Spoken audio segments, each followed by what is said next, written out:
বিসমিল্লাহির রহমানির রহিম। অজীর্ণ বা বদহজম এটি কেন হয়, এর লক্ষণ কী এবং এর জন্যে হোমিও কোন ওষুধটি? অজীর্ণ বা বদহজম এটি হচ্ছে যারা অতিরিক্ত ভোজন এবং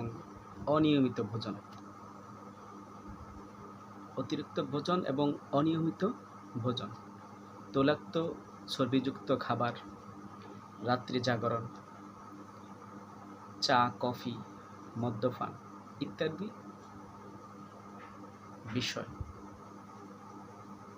বদহজমের ক্ষেত্রে আমরা দেখি।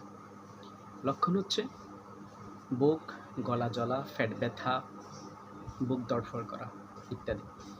এজন্যে হোমিও যে ওষুধটি চমৎকার কাজ করে, যাদের খাদ্যদ্রব্য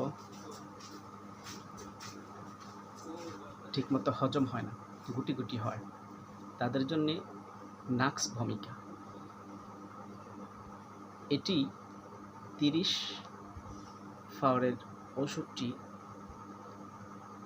4-5 ফোঁটা ঔষধ সামান্য কিছু পানির সাথে মিশিয়ে দিন 3 থেকে 4 বার যদি খাওয়া যায়, তাহলে বদহজম থেকে অনেকটাই